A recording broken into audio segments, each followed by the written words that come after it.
तेरे मार्ग में वीर काटे पड़े हैं, लिए तीर हाथों में वैरी खड़े हैं। बहादुर तू सबको मिटाता चला जा, युवा वीर है तू तनाता चला जा। हरिओम नमस्ते। हिंदी ऑडियो बुक ब्रह्मचर्य साधना, लेखक स्वामी शिवानंद सरस्वती। अब आप सुनेंगे अपने मानसिक ब्रह्मचर्य को कैसे मापें। एक सुंदर युवती का बीछड़ एक कामुक व्यक्ति के मन में आकर्षण तथा संक्षोभ, हृदय भेदन तथा गंभीर उन्माद उत्पन्न करता है। यदि किसी व्यक्ति में ये लक्षण विद्यमान नहीं है तो यह उसके ब्रह्मचर्य में प्रतिष्ठित होने के चिन्ह का द्योतक है। पशु पक्षियों के जोड़ा खाने अथवा युग्मन अथवा एक महिला के अनावृत शरीर के दृश्य से रंज मात्र भी संक्षोभ उत्पन्न नहीं होना चाहिए। यदि रुग्ण अवस्था काल में ब्रह्मचारी के मन में स्त्री के संग की भावना उठती है, यदि उसकी संगति में रहने की प्रबल कामना है, यदि उसके साथ बातचीत करने, खेलने तथा हास परिहास करने की इच्छा है, यदि एक सुंदर युवती को देखने की चाह है, यदि उसकी दृष्टि अपवित्र तथा व्यभिचारी है और यदि शरीर में पीड़ा के समय स्त्री के हाथों के स्पर्श की कामना है, तो स्मरण रहे कि उसके मन में कामुकता अभी भी छिपी हुई है। उसमें तीव्र यौन लालसा है, इसे नष्ट करना चाहिए। पुराना चोर अब भी छिपा हुआ है। ऐसे ब्रह्मचारी को बहुत ही सावधान रहना चाहिए। वह अब भी खतरे के क्षेत्र के भीतर ही है। उसने ब्रह्मचर्य की अवस्था को प्राप्त नहीं किया है। स्वप्न में भी मन में नारी के स्पर्श अथवा संग की लालसा नहीं उठनी चाहिए। व्यक्ति के ब्रह्मचर्य की माप स्वप्न में हुई उसकी अनुभूतियों के द्वारा की जा सकती है। यदि व्यक्ति स्वप्न में कामुक विचारों से पूर्णतः मुक्त रहता है तो वह ब्रह्मचर्य की पराकाष्ठा को पहुंच गया है। आत्मविश्लेषण तथा आत्मनिरीक्षण व्यक्ति के मन की दशा के निर्धारण के लिए अपरिहार्य आवश्यकताएं हैं। ज्ञानी को स्वप्न दोष नहीं होते। जो ब्रह्मचर्य में प्रतिष्ठित हैं, वह एक भी दुष्स्वप्न नहीं देखता। स्वप्न हमारी मानसिक दशा अथवा मानसिक शुद्धता की मात्रा आंकने की कसौटी का काम करता है। यदि आपको अशुद्ध स्वप्न नहीं दिखता तो आप ब्रह्मचर्य में प्रगति कर रहे हैं। काम भाव ही मन से लुप्त हो जाना चाहिए। सुखदेव की ऐसी अनुभूति थी। सुखदेव ने विवाह नहीं किया। वे अपना गृह त्याग कर विशाल विशाल विश्व में नंग धड़ंग विचरण करने लगे। उनके पिता व्यास के लिए यह पुत्र वियोग बहुत ही दुखदायी था। व्यास अपने पुत्र की खोज में बाहर निकल पड़े। जब वे एक सरोवर के पास से जा रहे थे, अप्सराएं जो स्वच्छंद जल क्रीड़ा मग्न थीं, लज्जित हो गईं और शीघ्र ही अपने वस्त्र धारण कर लिए। व्यास ने कहा, निसंदेह यह एक आश्चर्य की बात है। मैं वृद्ध हूं और वस्त्र धारण किए हुए हूं, किंतु जब मेरा पुत्र इस मार्ग से निर्वस्त्र अवस्था में गया, तब आप सब शांत तथा अप्रभावित रही। अप्सराओं ने उत्तर दिया, पूज्य रिसीवर, आपके पुत्र को स्त्री पुरुष का भेद ज्ञात नहीं है, किंतु आपको ज्ञात है। हरि ओम। अब आप सुनेंगे, कामुकता का उन्मूलन सुकर कार्य नहीं है। आपको अपने हृदय के विभिन्न कोनों में छिपे हुए इस भयानक काम शत्रु को सावधानी पूर्वक खोज निकालना होगा। जिस प्रकार लोमड़ी झाड़ी में छिपी रहती है, उसी प्रकार यह कामुकता मन के अधः स्तर तथा कोनों में छिपी रहती है। यदि आप जागरूक रहेंगे तभी आप इसकी उपस्थिति का पता पा सकते हैं। गहन आत्म परीक्षण परम आवश्यक है। जिस प्रकार शक्तिशाली शत्रुओं को आप तभी पराजित कर सकते हैं जब आप उन पर सभी दिशाओं से आक्रमण करें, उसी प्रकार आप अपनी शक्तिशाली इंद्रियों को तभी नियंत्रण में रख सकते हैं जब आप उन पर ऊपर नीचे अंदर बाहर चारों ओर से आक्रमण करें। इंद्रियां बहुत ही उपद्रवी हैं। उपदेश उत्पन्न करने वाले शक्तिशाली संक्रमित विषाणु पर चिकित्सक विलेपन, अंतःक्षेपण, मिश्रण, चूर्ण आदि विविध युक्तियों से सभी दिशाओं से आक्रमण करता है। इसी प्रकार इंद्रियों का निग्रह भी उपवास, आहार संयम, प्राणायाम, जप कीर्तन, ध्यान विचार अथवा मैं कौन हूं की जिज्ञासा, प्रत्याहार, दम, आसन, बंध, मुद्रा, चित्त वृत्ति निरोध, वासना क्षय आदि विविध उपायों से करना चाहिए। मात्र इस तथ्य के कारण कि आप कई वर्षों तक अविवाहित जीवन यापन कर चुके हैं अथवा आप किंचित शांति अथवा शुद्धता का अनुभव कर रहे हैं, मूर्खता पूर्वक ये समझने की भूल न करें कि आप कामुकता से अपना पीछा छुड़ाने में सफल हो गए हैं। आप इस भ्रम के शिकार न बने कि आपने आहार में किंचित समायोजन, प्राणायाम के अभ्यास तथा स्वल्प जप के द्वारा काम वासना का पूर्णतया उन्मूलन कर डाला है और अब करने को कुछ शेष नहीं रहा। प्रलोभन अथवा मार आपको किसी क्षण पराभूत कर सकता है। निरंतर जागरूकता तथा कठोर साधना की परम आवश्यकता है। परिमित प्रयास से आप पूर्ण ब्रह्मचर्य को प्राप्त नहीं कर सकते हैं। जिस प्रकार एक शक्तिशाली शत्रु को मारने के लिए मशीन गन की आवश्यकता होती है, उसी प्रकार इस शक्तिशाली शत्रु काम का विनाश करने के लिए सतत, प्रबल तथा प्रभावशाली साधना आवश्यक है। ब्रह्मचर्य में अपनी थोड़ी सी उपलब्धि से आप अभिमान से न फूलिए। यदि आपकी परीक्षा ली गई तो आप निराशाजनक रूप से असफल होंगे। अपनी त्रुटियों से सदा अभिज्ञ रहें तथा उनसे अपना पीछा छुड़ाने के लिए सदा प्रयत्नशील रहें। सर्वोच्च प्रयास आवश्यक है, तभी आपको इस दिशा में प्रत्याशित सफलता प्राप्त होगी। सिंह, व्याघ्र अथवा हाथी को पालतू बनाना सुकर है। नांग के साथ क्रीड़ा करना भी सुकर है। अग्नि के ऊपर चलना भी सुकर है। हिमालय को उखाड़ लेना सुकर है।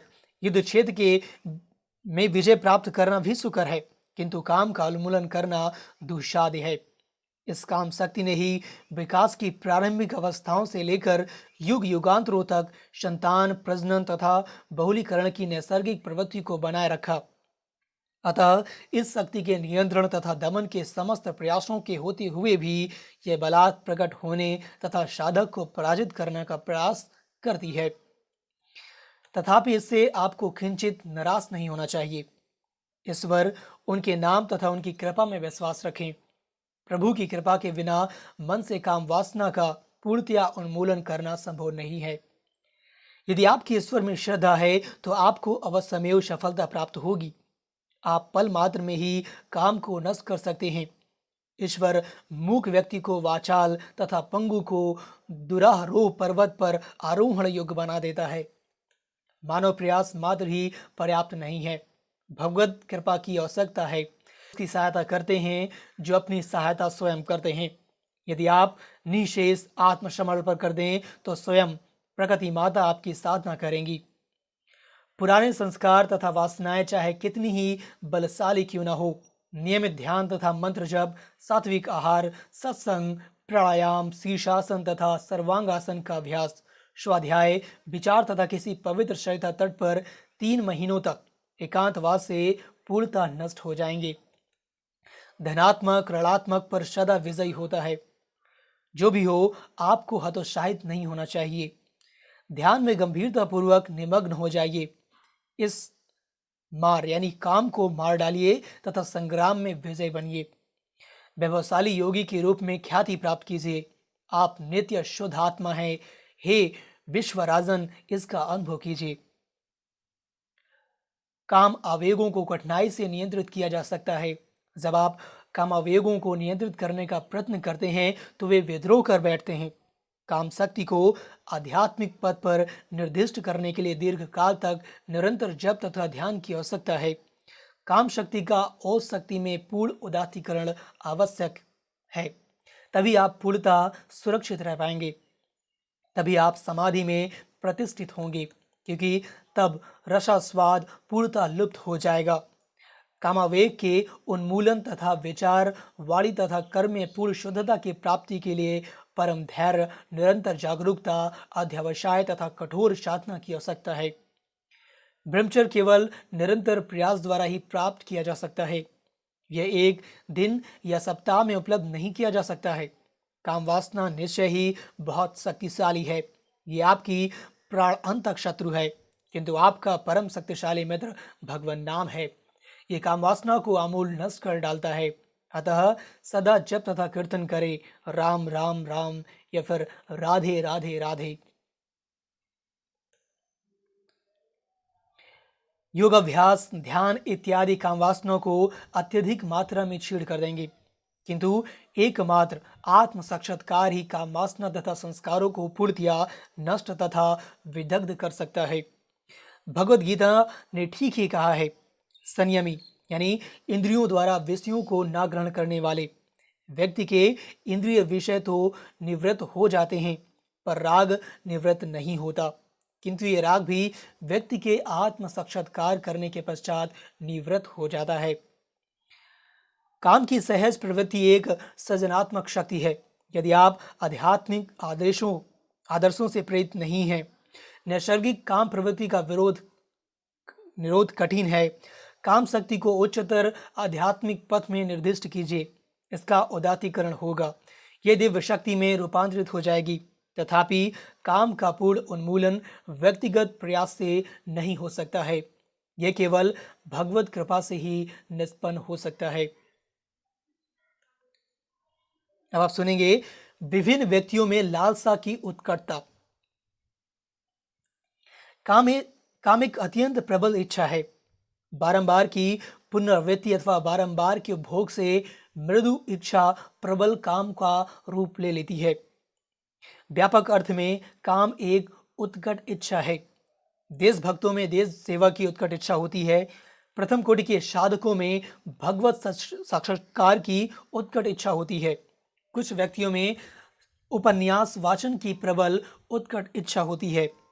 उत्कट इच्छा धर्म ग्रंथों के स्वाध्याय के लिए भी होती है, परंतु बोलचाल में काम का अर्थ है कामुकता अथवा प्रबल यौन उपराग। ये यौन अथवा विशेष सुख के लिए कायिक लालसा है। जब मैथुन कार की बहुधा पुनरावृत्ति की जाती है तो कामना बहुत ही प्रखर तथा प्रबल हो जाती है। व्यक्ति की काम प्रवृत्ति अथवा जनन प्रवृत्ति अपनी जाति की सुरक्षा हेतु उसके अनजाने में ही उसे मैथुन कार्य में प्रवृत्त होने के लिए प्रेरित करती है। काम आत्म परीक्षण तथा आत्म बहुलीकरण के द्वारा वाहीभूत होने की एक नैसर्गिक प्रवृत्ति है। यह विविधता उत्पन्न करने वाली शक्ति है जो सत्ता के एक ही भवन की दशा में अग्र प्रसारित हो करने वाली शक्ति की प्रत्यक्ष रूप से विरोधी है। काम अविद्या का कार्य अथवा उसकी उपज है। यह मन में होने वाला एक ऋणात्मक विकार है।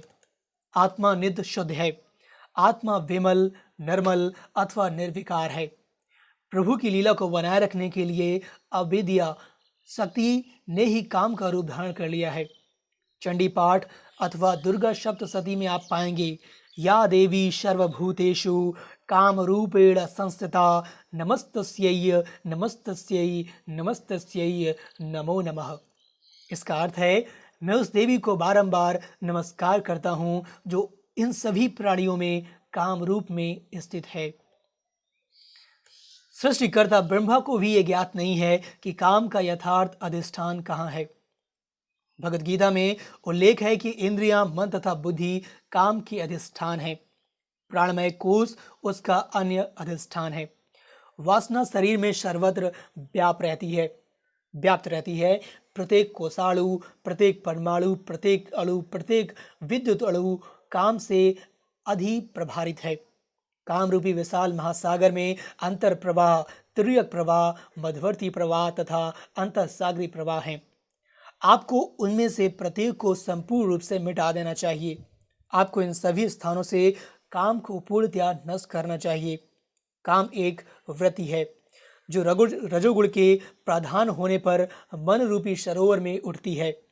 राजसिक भोजन यथा मांस, मत्स्य, अंडे, राजसिक वस्त्र तथा राजसिक जीवन चर्चा, इत्र, उपन्यास वाचन, चलचित्र, कामुक विषयों की चर्चा, कुसंगति, मदिरा, सभी प्रकार के मादक द्रव्य, तंबाकू, ये सभी काम को उद्दीप्त करते हैं।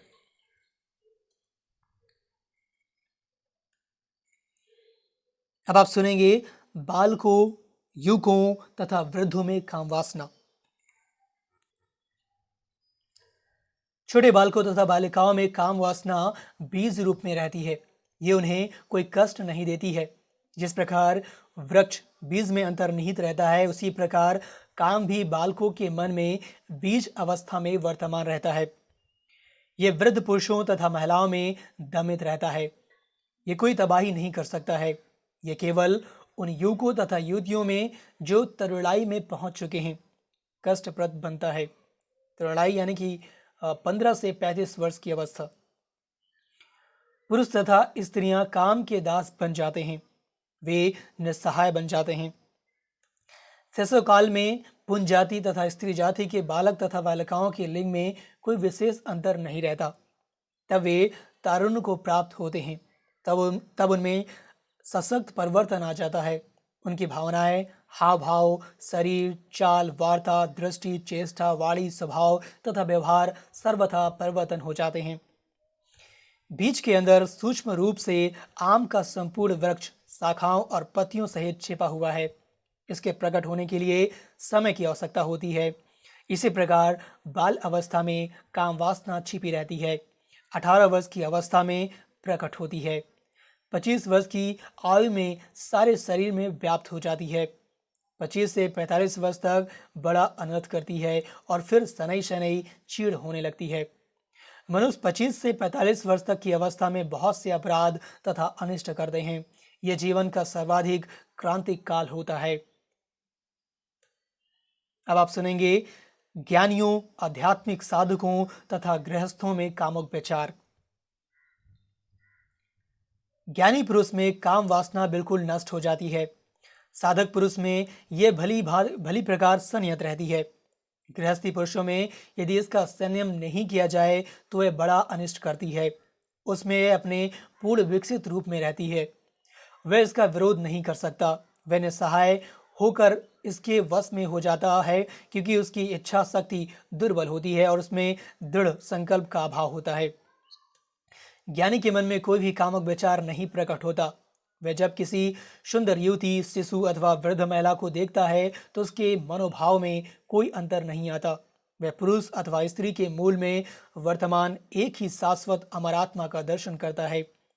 एक पुस्तक, लकड़ी का लट्ठा, प्रस्तर खंड तथा स्त्री के स्पर्श करने पर उसके मनोभाव में कोई अंतर नहीं प्रतीत होता है। ज्ञानी में काम का विचार नहीं होता है। ऐसे ही मन स्थिति ब्रह्मचर्य में प्रतिष्ठित व्यक्ति की होनी चाहिए।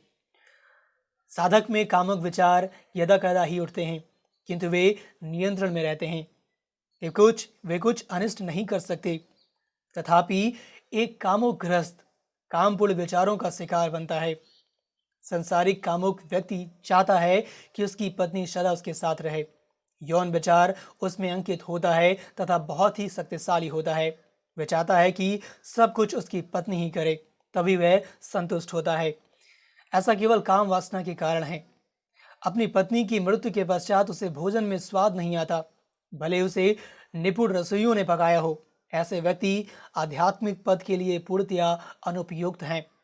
जब व्यक्ति को स्त्री की संगति से जुगुप्सा यानी कि घृणा अनुभव होती है और वह उसकी संगति को सहन नहीं कर सकता है, तो यह लक्षण उसमें वैराग्य जागृत होने का द्योतक है।